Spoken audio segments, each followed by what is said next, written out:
عليكم السلام. أهلا وسهلا بكم أحبتي في برنامجكم ملاحظات قرآنية، وهذه الحلقة رقم 609، وندخل فيها محورا جديدا هو إمام الصلاة، هو والي الصلاة، يعني والي الصلاة. ونحن نكثر طبعا من التاريخ لكي نؤكد شيئين. الشيء الأول إن هذا التاريخ يثبت لنا أن الصلاة وصلت إلينا بالتواتر. هم كانوا يحافظون على الصلاة بمواقيتها وركعاتها وكيفيتها إلى آخره، يعني غالبا. وصل لنا هذه الصلاة حتى إذا ما واحد يقول لك طب وجدت لنا الصلاة منين؟ أهي جت لنا عن طريق هذا، أنهم كانوا حتى يحافظون على هذه الصلاة في الحروب. الحاجة الثانية أنهم استخدموا هذه الصلاة لتبرير البغي والعدوان والقتل والسلب والنهب والاسترقاق إلى آخره. فنحن حين نذكر أحداث التاريخ نحن نؤكد على هاتين الحقيقتين، أن أولئك الناس هم الذين أوصلوا لنا الصلاة بهيئتها، وهم الذين استخدموا الصلاة في تبرير يعني الكفر السلوكي بالقتل والسلب والنهب إلى آخره. وبهذه الصلاة يعني يلتزم بها المحمدون الآن، فتجد الذي يصلي ويسرف بقى وتدين قوي تلاقيه أكثر فسادا، وتلاقي بقى الحكام المستبدين هم أكثر الناس حرصا على أن يصلوا في مواكب، وأن يعني يقيموا مساجد بالبلايين والملايين إلى آخره. لكن في حاجة مهمة جدا بقى هنتوقف معها في هذا المحور، اللي هو الوالي. هو والي اسمه والي الصلاة، يعني هو الذي يتعلم أهل البلاد المفتوحة منه الصلاة. والخليفة هو إمام الصلاة، وده بقى اللي هنعيش معهم في هذه الحلقات. هم اعتبروا أبا بكر يعني مستحقا لأن يكون خليفة. قال لك لأن هو اللي صلى بالناس بعد موت النبي، أو النبي هو مريض أمره أن يصلي بالناس. طبعا احنا يعني في كتابنا عن المسكوت عن من تاريخ الخلفاء الراشدين، يعني قلنا ان ابو بكر والجماعه اللي هم الخلفاء الفاسقين دول هم الذين مرضوا عن النفاق وكانوا الى جانب النبي من اجل هذا النبي لما كنا يعرفهم، وهم بقى الذين تولوا. وعشان خاطر كده ابو بكر كان هو اللي كان بيصلي بالناس وقت مرض النبي، وبعد كده كان ذلك مسوغا له لان يتولى الخلافه فيما بعد. ونفس الحال بقى مع عمر وعثمان وعلي، كان هو الخليفة هو أيضا إمام الصلاة. فالصلاة الشيطانية ديت خلف الخليفة تعني الاعتراف به حاكما أو خليفة. مادام بتصلي وراه يبقى إذا أنت تابع له، يبقى أنت مخلص له. مش بتصلي وراه يبقى إذا أنت ثائر عليه. فهنا بقى يعني الإمام، إمام الصلاة هو إمام في السياسة أو حاكم في السياسة. هنأتي بعض يعني إشارات في التاريخ من هذا. معاوية في خلافته جعل مروان بن الحكم والي الصلاة الشيطانية طبعا على المدينة عدة مرات، فكان هو الذي يصلي بالناس.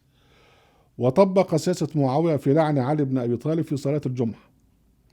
ومع ذلك كان الحسن والحسين يصليان خلفه ولا يعيدان الصلاة، ويسمعوا اللعن بتاع أبوهم ويسمعوا. ليه؟ كان هذا تعبيرا عن الاعتراف بخلافة معاوية وبواليه على الصلاة أو على الحكم في المدينة. في عام 41 عين معاوية المغيرة بن أبي شعبة والي للصلاة الشيطانية على الكوفة، أي الوالي الحاكم. هو الوالي نمرة واحد في الولاية، هو اسمه والي الصلاة، وهو في الأغلب هو قائد الجيش. وفي أحيان كثيرة كان هو برضه والي الخراج، هو اللي بيجمع الخراج. وبعض المرات يعملوا والي الصلاة ويعملوا واحد تاني والي الخراج ويعملوا قاضي، لكن هو نمرة واحد والي الصلاة في أي ولاية يعني. فمعاوية عين المغيرة بن أبي شعبة والي الصلاة على الكوفة، وأراد معاوية أن يستوثق من ولاء كبار الشيعة علي، وكان معظمهم يقيمون في الكوفة، فأمر المغيرة بن أبي شعبة أن يجبرهم على حضور الصلاة خلفه. فكتب معاوية إلى مغيرة: خذ زيادا وسليمان بن صرد وحجر بن علي وشبث بن ربعي وابن الكواء وعمد بن حنبل بالصلاة في الجماعة. فكانوا يحضرون الصلاة. مع أن هم يحضروا الصلاة، مع أنهم هنا معترفين بمعاوية بن أبي سفيان خليفة، ومعترفين بالولي بتاع المغيرة بن أبي شعبة خليفة. في الحجاج بن يوسف لما هزم عبد الله بن الزبير وصلبه، عينه عبد الملك بن مروان والي للصلاة الشيطانية على الحجاز. وكان عبد الله بن عمر، هو راجل طبعا يعني له مكانة كبيرة، كان يصلي خلف الحجاج، ليس حبا في الحجاج، وإنما تعبيرا عن ولائه لمن عين الحجاج واليا على الحجاز. كانت العادة بقى بالنسبة للولايات أن القائد الذي يغزو بلدا ويحتلها وينتصر عليها يكون هو القائد للبلد دي، يكون هو الوالي، يكون هو والي الصلاة. فمثلا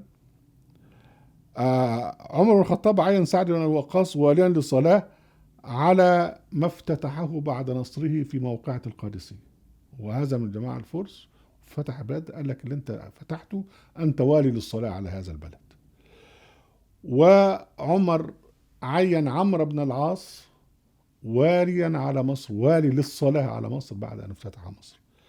فاذا بقى هذا الوالي يعني حين كان يمارس الظلم كان يمارسه باعتباره والي الصلاة. اوعى تقول لي دي انها صلاة اسلامية، دي صلاة شيطانية. يعني نعطي بعض أمثلة. تقول كان عامل عثمان، يعني الوالي اللي هو عامل عثمان على الكوفة أبو موسى على الصلاة، وعمل على خراج السواد جابر بن فلان ومش عارف إيه. ولما الحجاج أصبح والي الصلاة في العراق، في أي حاكم العراق في عبد الملك، كان العراق يشمل العراق وما بعده شرقا، وكان المقدم فيهم هو والي الصلاة. ومحمد بن حذيفة عاش في مصر وأصبح خصما لعثمان بعد أن تبين فساد عثمان، وهو الذي بعث من مصر المحتجين على عثمان، وكانوا ممن قتلوا عثمان في يوم الدار. تقول الرواية: سرب المصريين اللي هم الأعراب اللي كانوا في مصر إلى عثمان بن عفان، وأنهم لما ساروا لعثمان فحصروه، وثب بمصر على عبد الله بن أبي سعد والي الصلاة. عبد الله بن سعد هو كان والي الصلاة على مصر من قبل عثمان، فهو الأستاذ محمد بن حذيفة وثب عليه، أي ثار عليه، فطرده منها من مصر، وصلى بالناس. صلى بالناس يعني معناه أصبح هو الوالي مكانه، فصلى بالناس يعني أصبح هو الحاكم الناس.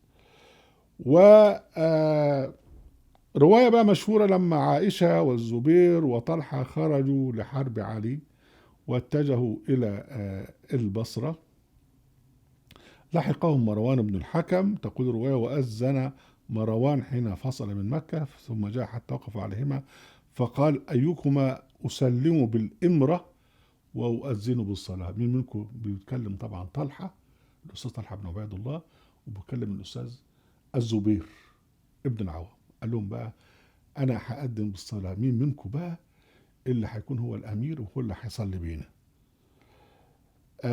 فقال عبد الله بن الزبير فقال عبد الله بن الزبير على أبي عبد الله، وقال محمد علي محمد، يعني اختلفوا.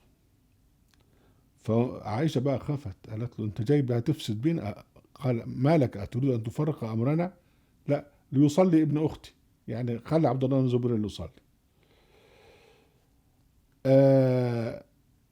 حين خرج الخريت بن راشد على علي بن أبي طالب، خالد بن راشد ده ما عجبوش اللي عمله علي بن ابي طالب، فقال له ايه بقى يعني قال: انه لن يصلي خلفه، انا مش هصلي وراك، مش هصلي وراك، يعني انا خارج عن عليك، انا لا اعترف بك.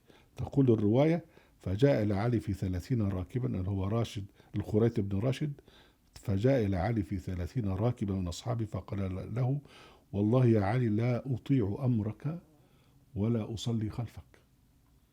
إذا أطيع أمرك يعني أصلي خلفك، يعني يصلي خلفه يعني يطيع أمره، يعني يكون تابعا له، يعني يكون معترفا بخلافته. البصرة في خلافها مع علي ودخولها مع أهل الجمل جعلوا كعب بن سوار واليا عليهم، تقول رواية الطبري: وكانوا قد اجتمعوا عليه ورضوا به لصلاتهم، يعني رضوا به حاكما، طالما هو هيصلي بهم إمام يبقى هو الحاكم بتاعهم. وبعدين الصراع بين علي ومعاوية انعكس على من يصلي بالناس في موسم الحج سنة 39. كانوا الاثنين بيتخانقوا مع بعض. طب مين بقى؟ طبعا الناس رايحين يحجوا من قبل علي، وعلي كان في الوقت ده في الكوفة، وناس رايحين يحجوا من قبل معاوية وكان في دمشق. فمين بقى هيصلي بالناس؟ فكانت مشكلة كبيرة قوي. فتقول يقال أن علي وجه ابن عباس ليشهد الموسم ويصلي بالناس في سنة 39، وبعث معاوية يزيد بن شجرة الرهاوي. ومن حتى لا يتحول الخلاف إلى اقتتال في الحرم، تم الاتفاق على أن يصلي بالناس شخص محايد هو شيبة بن عثمان. اصطلح على شيبة بن عثمان فصلى بالناس سنة 39. يعني لأن لو جه واحد من قبل علي ومعنى كده هو هيعترفوا بعلي، لو جه من قبل معاوية هيعترفوا بعلي، فده بيقول لك واحد محايد. إذا الصلاة هنا معناها الاعتراف بالحاكم الايه السياسي. ده بعد استتاب الأمر لمعاوية خطط لتوريث ابنه الخلافة فولاها إلى آخره. وترتب على هذا طبعا إن لما تولى يزيد بن معاوية جت طبعا مذبحة كربلاء سنة 61، وموقعة الحرة وانتهاك المدينة سنة 63، ومحاصرة الكعبة وحرقها سنة 64. وعبد الله بن الزبير بقى عامل نفسه خليفة. وأول ما عمل نفسه خليفة راح جاي شايل الحارس بن خالد المخزومي اللي هو كان الوالي على الصلاة، راح منعه وتولى صلاة مكانه، يعني معناه أنه هو أصبح هو الخليفة. ففي ده كله يتبين لنا أن الوالي على الصلاة هو الحاكم، سواء كان الخليفة الأكبر بتاعهم أو الولاة بتوعه. بالتالي بقى الصلاة هنا بقى من يدخل في الدين بتاع الأمويين أو الدين بتاع دول كان يدخل فيه ويتعلم الصلاة على يد والي الصلاة. ومن خلال والي الصلاة بقى تعلم من دخل من يعني المصريين اللي هم دخلوا، مش نقول الإسلام، هم دخلوا في دين الدولة الحاكمة اللي هي الدولة الأموية، دخلوا فيه وتعلموا الصلاة الشيطانية عن طريق والي الصلاة. أهلا وسهلا بكم أحبتي ونرجوكم لحظات قرآنية في قناة أهل القرآن وفي موقع أهل القرآن. لا تنسوا المشاركة بشير ولايك، وعليكم السلام.